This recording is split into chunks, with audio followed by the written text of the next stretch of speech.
دفن کر کے آتا، اور معاشرے کے بگاڑ کا یہ عالم تھا کہ اس کو کوئی لعنت و ملامت نہیں کرتا، کوئی اس کا بائیکاٹ نہیں کرتا، کوئی اس سے یہ نہیں کہتا کہ تو ظالم ہے، تو قاتل ہے، تو نے ایسا کیوں کیا ہے، بلکہ اس کی پیٹھ پر دبائی جاتی، اسے انعامات سے نوازا جاتا اور اس سے کہا جاتا کہ واہ شاباش، تو ہے جیالہ جس نے ایک معصوم چیخوں کو ہزاروں من مٹی کے نیچے دفن کر کے بہا دے کر تمغہ حاصل کیا۔ یہ تھا معاشرہ، کیا حال ہوگا؟ انسان بھول گیا تھا کہ اس کے لیے کیا حلال ہے اور کیا حرام۔ بھوک لگتی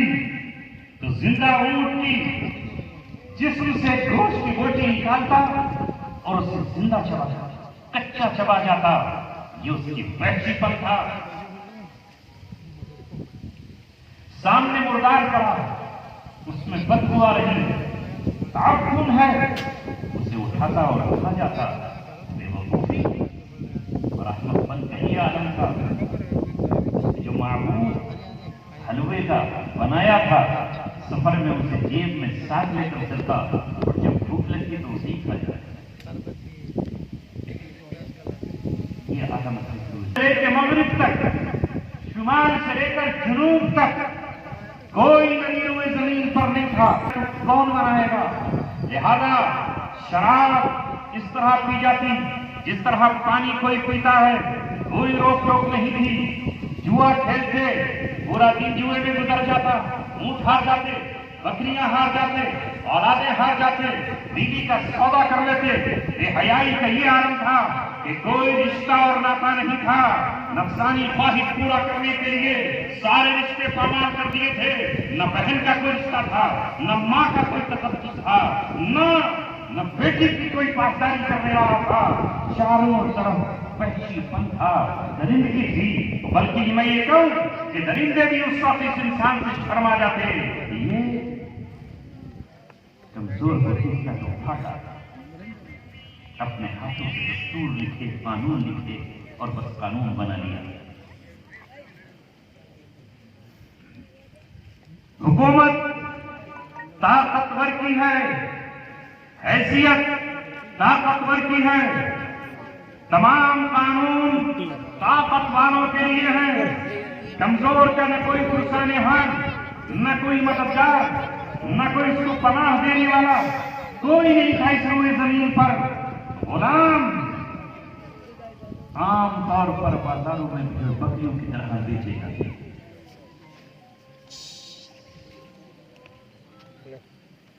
لوگ ڈاکہ صرف سونے اور چاندی پر نہیں،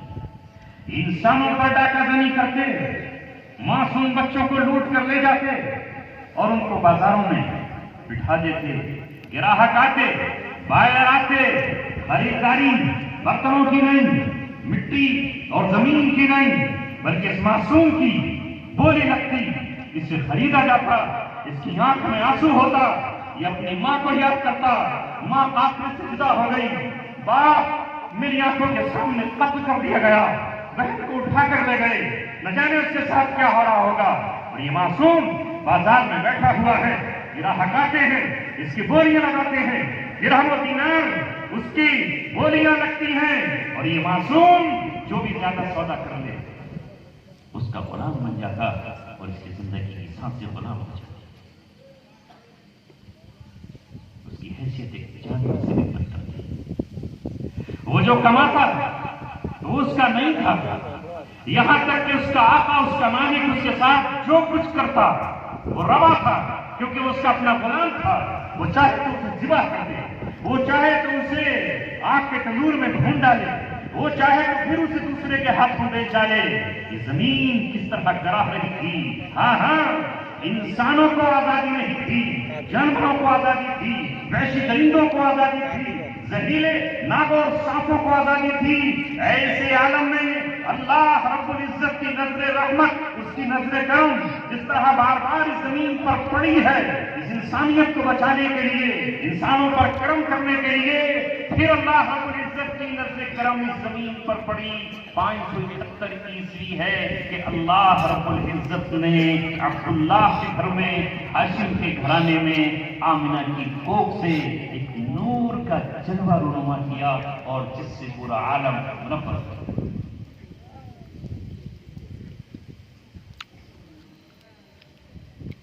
رسول اکرم صلی اللہ علیہ وسلم کی ولادت موت تھی قیصر کے لیے، یہ پیغام تھا کسریٰ کے لیے۔ جیسا کہ سیرت کی تمام کتابوں میں لکھا ہے، ایران میں ہزاروں سال سے جلنے والے آتش کدہ جس کی آگ کو بجھنے نہیں دیا جاتا تھا اور منحوس سمجھا جاتا تھا، نحوس سے سمجھا جاتا تھا، اگر آگ بجھ گئی تو یہ منحوس ہے، لیکن اچانک یہ کیا ہوا کہ ایران کے کلیسا کی آگ یکدم خاموش ہو گئی، بجھ گئی، اور دنیا نے دیکھا کہ یہ کیا ہوا، اور اچانک کسریٰ کا جو قیصر کا جو محل تھا، جو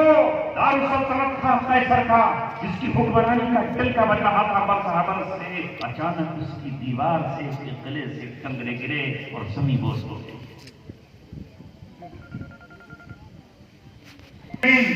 اب ایک یتیم کا راج ہونے والا ہے پوری دنیا پر، اور یہ یتیم عربوں کا بھی ہے، عجمیوں کا بھی ہے، گوروں کا بھی ہے، وہ کالوں کا بھی ہے، وہ عقل مندوں کا بھی ہے اور غیر عقل مندوں کا بھی ہے، وہ بچوں کا بھی رہنما ہے، وہ بوڑھوں کا بھی رہنما ہے، اس کے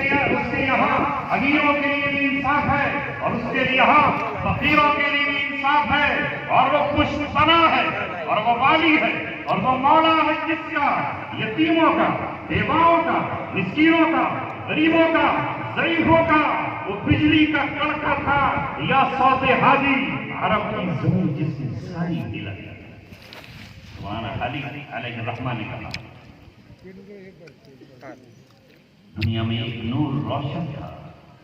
مگر اس کے بھی ارد گرد اندھیرے منڈلا ہے، اور وہ نور تھا خانہ کعبہ،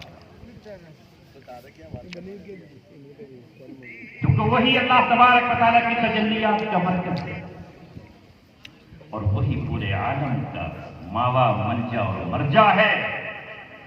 السلام کی پیشانی میں تھا، وہاں سے منتقل ہوا تو حضرت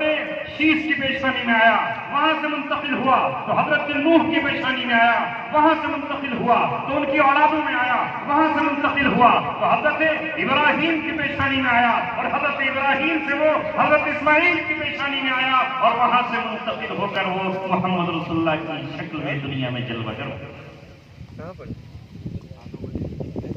دو نور ہو گئے۔ اب رسول اللہ صلی اللہ علیہ وسلم غار حرا میں تشریف لے جائے اور اللہ تبارک و تعالیٰ سے مصروف دعا خلوت میں ہے، اے مولا تو نے وہ دل نہیں دیا جو چچا ابو لہب کے پاس ہے، تو نے وہ قلب نہیں دیا جو ابو جہل کا ہے، اس دل میں درد ہے، اس دل میں غم ہے، اس دل میں ہمدردیاں ہیں، اس دل میں انصاف کی قوت بے پناہ اور عطا ہے۔ اے مولا راہ کون سی ہے، کس کو رہنما مانوں، کس کے راہ پر چلوں؟ یہودیت اپنی حقانیت کا دعویٰ کر رہے ہیں اور عیسائی اپنی حقانیت کا دعویٰ کر رہے ہیں، یہ مشرکین عرب جو میرے آبا و اجداد ہیں یہ اپنے برحق ہونے کے علم بردار ہیں۔ ربا مجھے راہ دکھا، مجھے راستہ بتا، ہاں ہاں راستہ دکھا دے مجھے مولا۔ اللہ تبارک و تعالیٰ سے مصروف دعا ہے، سچے خواب آنا شروع ہوئے، وہ خواب آپ نے حضرت خیبر الکبریٰ سے بیان کرنا شروع ہوئے، دن اور رات آپ وہیں رہنے لگے، اس لیے کہ وہ معاشرہ جس میں شراب پی جا رہی ہو، وہ معاشرہ جس میں ناچ ہو، وہ معاشرہ جس میں وحشی پن ہو، وہ معاشرہ جس میں گندگی ہو، وہ معاشرہ جہاں انصاف نہ ہو، وہ معاشرہ جو برباد ہو چکا ہو، جہاں لوگوں کے جسم نوچے جاتے ہو، کھروچے جاتے ہو، آپ کو اس معاشرے سے جنبیت پیدا ہونے لگی اور آپ غار حرا میں تنہائی میں اللہ کے سامنے رونے لگے، گڑگڑانے لگے، دعائیں مانگنے فیصلہ ہو گیا اللہ تعالیٰ کے۔ اور ایک رات اللہ تعالیٰ نے جبریل امین کو بھیجا کہا جاؤ میرا دلارا جس کی تلاش میں ہے، جس کی تلاش میں وہ آیا ہے ہمارے ہجرا میں، وہ خود نور ہے، وہ نورانی ہے، اور کعبۃ اللہ خود میرے جلووں کا مرکز ہے۔ تیسری چیز لے کر جاؤ، جو سراپا میری زبان، میرا کلام، میری ہدایت ہے، میرا رہنما پیغام ہے،